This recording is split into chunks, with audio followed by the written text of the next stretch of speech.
Hello दोस्तों, मैं Dawood Saifi business consultant. तो बिना कोई टाइम वेस्ट करे अपनी वीडियो स्टार्ट करते हैं। तो आज का हमारा टॉपिक है बिना पैसे लगाए बिजनेस कैसे स्टार्ट करना है और 50% प्रॉफिट कैसे कमाना है। देखो भाइयों, पैसा लगा के पैसा कमाया तो क्या कमाया, और किसी प्रोडक्ट पर 50% का प्रॉफिट नहीं कमाया तो कुछ नहीं कमाया। मेरी स्ट्रेटेजी तो ये कहती है भाई, पैसा लगा के पैसा तो हर कोई कमा सकता है। किसी काम में 10 लाख रुपए लगने हैं, आप वहाँ पर 50 लाख रुपए लगा दो, पैसा कमा लोगे, गारंटी है इस बात की, कोई प्रॉब्लम नहीं है उसमें। और कोई प्रोडक्ट बेचकर 50% पैसा नहीं कमाया तो कुछ नहीं कमाया, मैं नहीं मानता। अगर 5% 10% में अटके रहोगे तो ज़िंदगी भर अटके रह जाओगे। 1 लाख रुपए 5% कमाया, 5,000 कमाया तो इसमें क्या होगा, 10% भी कमा लिया तो उसमें भी क्या होगा भाई। कम से कम इतना तो हो कि 1 लाख पे 1 लाख लगाओ, 1.5 लाख रुपए हैं भाई। 50% का प्रॉफिट तो चाहिए ही चाहिए। आज के ज़माने में इतनी महंगाई है, कैसे आप सर्वाइव करोगे वो बहुत बड़ा प्रॉब्लम है। तो 50% का प्रॉफिट हमें रखना ही रखना है। ऐसा कोई प्रोडक्ट देखना ही नहीं है जिसमें मार्जिन 50% से कम हो। बिना पैसे के पैसा कमाना है तो उसके लिए आपके अंदर स्किल्स होनी चाहिए।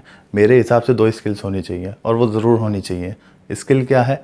एक तो आप इतने कॉन्फिडेंट हो, आपके अंदर इतना कॉन्फिडेंस हो कि आप झूठ भी आंख में आंख डाल के बोलो तो वो सच लगने लगे। दूसरा ये है कि आपका इम्पैक्ट, आपका भरम जिसे बोलते हैं, वो इतना होना चाहिए कि सामने वाला प्रेशर में आ जाए। मिसाल तो आपने सुनी ही होगी, भरम भारी पिटारा खाली। आपकी जेब में 1 रुपया भी नहीं है, लेकिन अपना इम्पैक्ट, अपना भरम इस तरह का रखो कि सामने वाला प्रेशर में रहे आपसे बात करने में। एग्जाम्पल ले लीजिए, मान लीजिए आपको 10,000 रुपये की ज़रूरत है, आपकी जेब में 1 भी रुपया नहीं है। आप अपने दोस्त के पास गए 10,000 रुपये उधार मांगने, वो आपको देगा नहीं, क्योंकि उसको पता है ये तो कंगला है, इसके पास 1 भी रुपया नहीं है। ये 10,000 इसको दे दिया तो वापस भी नहीं दे सकता, मेरे 10,000 रुपये और मर जाएंगे। तो भ्रम आपका इस तरह का होना चाहिए कि इम्पैक्ट ऐसा बनाओ, बोलो अपने दोस्त को, भाई 10 लाख रुपये पड़े हैं मेरी जेब में, प्रॉपर्टी खरीदनी है, 2 लाख रुपये की ज़रूरत है, ज़रा 2 लाख रुपये दे 2-4 महीने के लिए। उठाकर वो आपको पैसे दे देगा, 100% दे देगा, क्योंकि बड़ा पैसा छोटे पैसे को खींचता है। तो ये 2 स्किल्स आपके अंदर होनी चाहिए। पहली कॉन्फिडेंस, और दूसरा आपका भरम भारी होना चाहिए। चाहे पिटारा खाली हो कोई फ़र्क नहीं पड़ता, भरम भारी होना चाहिए। तो अपनी वीडियो स्टार्ट करते हैं, मेन पॉइंट पर आते हैं जिसके लिए मैंने वीडियो बनाई है, कि आप किस तरह से बिना पैसा लगाए पैसा कमा सकते हैं और प्रोडक्ट बेचकर 50% मुनाफे पर कमा सकते हैं। मैं आज कोई थ्योरिकली आपको नहीं बताऊंगा, मैं अपनी पर्सनल बेस्ड एक्सपीरियंस आपको बताऊंगा, जो मैंने किया है अपनी लाइफ में। मेरी लाइफ की जर्नी है, मुझे भी स्टार्टअप करना था, ठीक है। थिंकिंग शुरुआत से ऐसी रही है कि बहुत बड़ा ही सोचा है, छोटा कभी सोचा ही नहीं। तो स्टार्टिंग करनी थी, बिज़नेस करना था, बिज़नेस भी उस लेवल पर करना था, डोमेस्टिक भी करना था, ऑफलाइन ऑनलाइन एक्सपोर्ट भी करना था। तो सीधा मैंने क्या किया, ना फर्म बनवाई, छोटी मोटी कंपनी नहीं बनवाई, ना फर्म बनवाई, ना एलएलपी बनवाई, ना 1 पर्सन कंपनी बनवाई, सीधी प्राइवेट लिमिटेड बनवा दी। ये कंपनीज में सबसे ऊपर होती है, सीधी प्राइवेट लिमिटेड बनवा कर, और वो भी इंटरनेशनल प्राइवेट लिमिटेड बनवाई। एक नाम तो नहीं बताऊंगा आपको, आप एज्यूम कर लीजिए, सी इंटरनेशनल प्राइवेट लिमिटेड। और उसके विजिटिंग कार्ड भी छपवा लिए, उस पर अपनी डिटेल सारी डिस्क्राइब कर दी। अब मेरे पास कंपनी भी आ गई और मेरे पास मेरा विजिटिंग कार्ड भी आ गया। अब कंपनी वो इस तरह की होती है कि गूगल पर आपका पूरा जो है एक चार्ट बन जाता है। जोबा कॉर्प पे भी शो होती है, गवर्नमेंट साइड है एमसीए, उस पर भी शो होती है आपकी कंपनी, और भी बहुत सारी हैं, चेक कंपनी पर भी शो होती है। पूरा एक चार्ट बन जाता है, यानी ट्रस्ट बिल्ड हो जाता है। आप किसी को दिखाओगे, हाँ भाई मैं इस कंपनी का डायरेक्टर हूँ, सीईओ हूँ, तो उसको खोल करके दिखाओगे अपना गूगल, तो वो मान जाएगा, हाँ भाई प्रेशर में आ जाएगा। तो कंपनी तो मैंने बनवा ली, अपना विजिटिंग कार्ड भी मैंने बनवा लिया। अब दिमाग में नहीं आ रहा था कि बेचें क्या, प्रोडक्ट क्या बेचें, किसे बेचें। मैं अपने दोस्त के पास गया, उसका हार्डवेयर का आउटलेट है, फैंसी हार्डवेयर होता है ना, जिसमें लैचेस, नोब्स, कुंडी वगैरह होती हैं, स्टॉपर वगैरह होता है, डोर स्टॉपर होता है। तो उसकी हार्डवेयर की शॉप है एक बहुत बड़ी। मैं उसके पास गया, मैंने उसको पूछा, भाई तेरे यहाँ सबसे ज़्यादा चलने वाला प्रोडक्ट क्या है। उसने मुझे एक प्रोडक्ट दिया कि भाई ये प्रोडक्ट है, अपना ही लेकर के जाओ, तुम्हें जो भी करना है ठीक है। मैं उसको लेकर घर पर आ गया। अब मुझे प्रोडक्ट देखना था कि इसके मैन्युफैक्चरर कौन कौन है। मैंने उसकी रिसर्च चालू की कि आसपास में, अपने स्टेट में और अदर स्टेट जो नियर बाय हैं, वहाँ पर उसकी रिसर्च चालू की। उसे इंडिया मार्ट पर देखा, जस्ट डायल पर देखा, सब जितनी भी डिजिटल वेबसाइट्स हैं वहाँ से मैन्युफैक्चरर्स उठा लिए मैंने। मैन्युफैक्चरिंग लिस्ट में से मैंने एक नंबर उठाया कि भाई अब इससे बात करते हैं, जो भी होगा देखा जाएगा। सैंपल की तो बात करनी है, कोई गोली थोड़ी मार देगा, ज़्यादा से ज़्यादा मना ही तो कर देगा। ठीक है चलो बात करते हैं। उसको फ़ोन मिला दिया मैंने, कॉन्टैक्ट नंबर लिस्ट में से था ही मेरे पास। अब फ़ोन पर उसकी और मेरी कन्वर्सेशन होती है, वो आप सुनिएगा गौर से। मैंने फ़ोन मिलाया, हेलो मिस्टर गुप्ता बात कर रहे हैं? उन्होंने हाँ जी मिस्टर गुप्ता बात कर रहा हूँ। उनको अपना इंट्रोडक्शन दे रहा हूँ अब मैं। Mister Gupta, I am a director of CC international private limited and also a CEO of this company. ओहो सर, ठीक है, हाँ बताइए किस तरह से आपने कॉल किया। मैंने कहा भाई आपका जो है प्रोडक्ट है, आप उसकी मैन्युफैक्चरिंग करते हैं हार्डवेयर प्रोडक्ट की। उन्होंने कहा हाँ करते हैं। आपने उसका प्रमोशन किया था इंडिया मार्ट के ऊपर? जी हाँ किया था। असल में हमारी कंपनी जो है वो एक्सपोर्ट करती है स्पोर्ट्स का। अभी हमारे पास डिमांड आने लगी है हार्डवेयर प्रोडक्ट की, तो जो आप प्रोडक्ट बनाते हैं उसकी भी डिमांड हमारे पास है। उसने बोला जी सर ठीक है, अच्छी बात है ये तो। मैंने बोला आप कैटलॉग अपने प्रोडक्ट की, प्राइसिंग और इसका सैंपल एक हमें भेज दीजिए हमारे कंपनी के एड्रेस पर। उन्होंने कहा हाँ ठीक है भेज देता हूँ मैं। और मैंने बोला कि भाई जो आपकी सैंपल चार्ज होता हो वो मुझे बता दीजिए। तो वो बोलते हैं भाई सर कैसी बात कर रहे हैं आपसे, कोई हम 500-700 रुपये लेंगे? 500 रुपये का वो मात्र सैंपल था। मैंने कहा ठीक है आप भेजिए, मैं आपको विजिटिंग कार्ड सेंड करता हूँ अपना आपके ईमेल पर या आपके व्हाट्सएप नंबर पर, आप उसी एड्रेस पर मुझे कुरियर करा दीजिए सैंपल अपना। यहाँ बात ख़त्म हो गई। तो उस आदमी ने बोल दिया कि आपसे जो है चार्ज कोई नहीं लेंगे हम, कोई सैंपल की फ़ीस नहीं है, हम आपको सैंपल भेज रहे हैं। मैंने भाई ये तो बहुत अच्छी बात है, आप भेज दीजिए। एक से कॉल पे बात की, दूसरे से की, तीसरे से की। उस दिन मैंने 20 से 25 कॉल की, मैन्युफैक्चरर्स से बात की उस प्रोडक्ट की। उन मैन्युफैक्चरर में से 20-25 में से कोई 10-12 जिन्होंने मुझे फ्री सैंपल देने के लिए बोल दिया और मैंने उनको विजिटिंग कार्ड अपना सेंड कर दिया। उन लोगों ने कोरियर लगवा दिया अगले दिन। 3 दिन बाद मेरे पास वो 10-12 दिनों का माल आ गया। सबका एक एक प्रोडक्ट आ गया मेरे पास। था एक ही प्रोडक्ट, अलग अलग जगह से मंगा लिया मैंने मैन्युफैक्चरर से।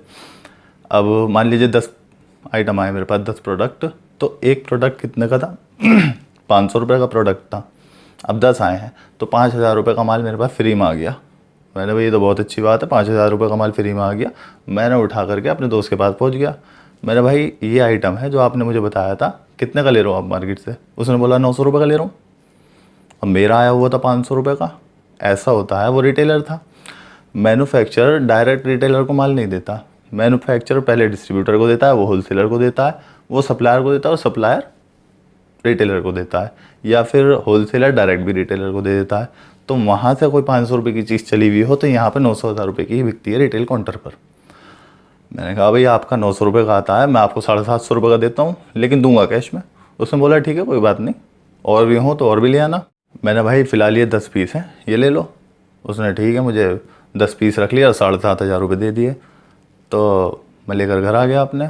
मैंने भाई 5,000 रुपये का सामान है, 7,500 रुपये मुझे इस पर मिल गए फ्री में।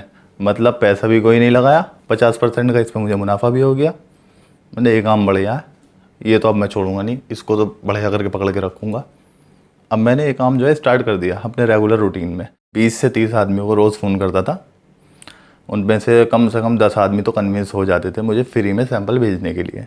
इस तरह से मैंने देखा कि 15-20 दिन के अंदर अंदर मेरा जो है रेगुलर एक रूटीन में आ गया कि 10 सैंपल मेरे पास रोज़ आ रहे हैं। मान लो किसी को मैंने आज ऑर्डर किया, 10 आदमी को बोल दिया सैंपल भेज दो, वो 3 दिन बाद मेरे पास माल आ जाता था।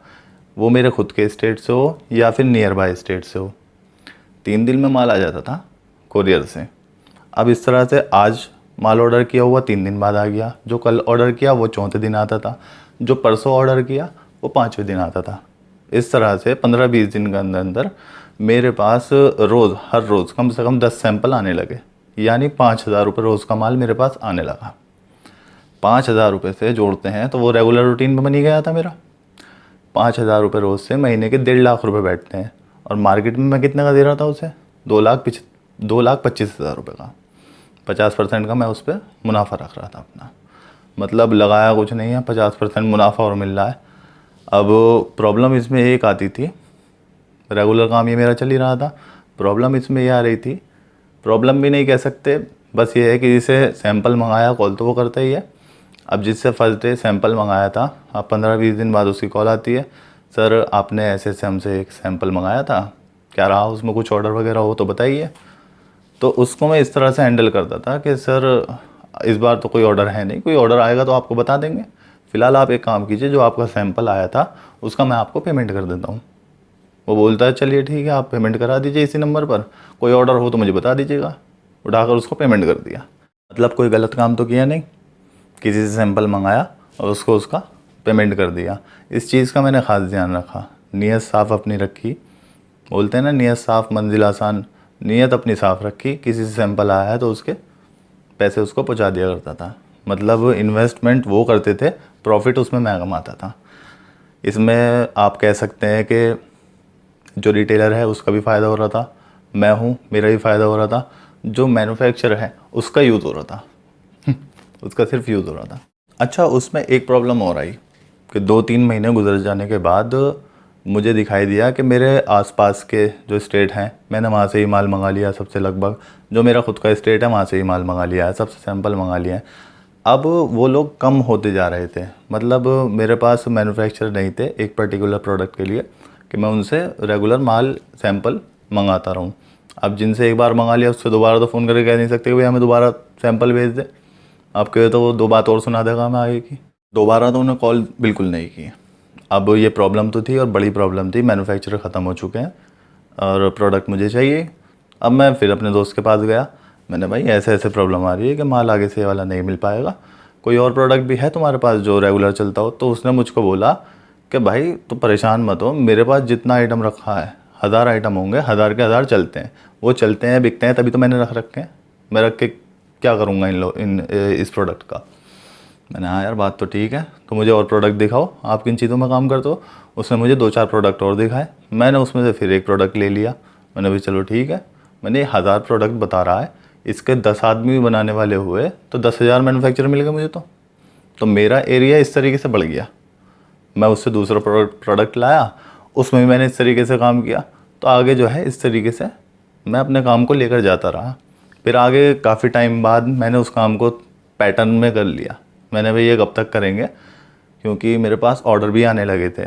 जिन लोगों को मैं 5-5 10-10 पीस दे रहा था, अब वो मुझसे कहते थे कि भाई रेगुलर हमें माल देते रहो, 50 पीस 100 पीस इस तरह से। तो जिन कंपनी से, जिन मैन्युफैक्चरिंग यूनिट से मैंने सैंपल मंगाए थे, उनसे ही बाद में मैंने कांटेक्ट किया, उनसे माल मंगाया, आगे रिटेलर्स को दिया। और इसमें ये नहीं था कि खाली मैं अपने दोस्त को ही माल देता था। इसमें जब मेरे पास सैंपल्स आ रहे थे तो मैंने और भी शॉप्स इसमें पकड़ ली थी। अपने शहर के अंदर ही 10-12-15 शॉप मेरे पास हो गई थी जिन्हें मैं माल दे रहा था। तो आगे चल करके मैंने इसको पैटर्न में किया, एक सिस्टम में किया, उठाकर जो है मोटा माल लेता था और आगे मोटा ही देता था। फिर ये सैंपल वाला काम बंद कर दिया था। ये मैंने आपको जो है सिर्फ अपना एक्सपीरियंस बताया कि किस तरह से मेरा स्टार्टअप हुआ था। ज़रूरी नहीं हम करना कुछ और चाहते हैं तो वही पा लें हम, वही होता है जो आपकी किस्मत में लिखा होता है। लेकिन आप मेहनत करिए, आप स्टार्टिंग कीजिए। मैंने ये वीडियो इसलिए नहीं बनाई है कि आप लोग मुझसे इंस्पायर हो और आप भी वही करें जो मैंने किया है। आप करना चाहें तो कर सकते हैं, ना करना चाहें तो ना करें। लेकिन मेरी वीडियो का मोटिव ये था कि आपके अंदर स्किल्स होनी चाहिए, अगर नहीं है तो उसको डेवलप करो। कॉन्फिडेंस होना चाहिए और हमेशा आपका इम्पैक्ट पड़ना चाहिए। आपका भरम भारी होना चाहिए, पिटारा चाहे खाली हो, उसमें कोई परेशानी नहीं है। आपकी जेब में कोई हाथ डाल के नहीं देख रहा कि इसमें कितने रुपए हैं। जो आपने पहना हुआ है, ओढ़ा हुआ है, उससे पता लग जाता है कि आदमी कितना पानी में है। तो ये मेरा एक्सपीरियंस था जब मैंने स्टार्टअप किया था। आप भी स्टार्टअप कीजिए, इससे नहीं किसी और चीज़ से कीजिए, लेकिन करिए, स्टार्टिंग कीजिए। तो आज की वीडियो में सिर्फ इतना ही। मिलते हैं हमारी अगली वीडियो में। पसंद आए तो लाइक, शेयर एंड सब्सक्राइब ज़रूर कर देना।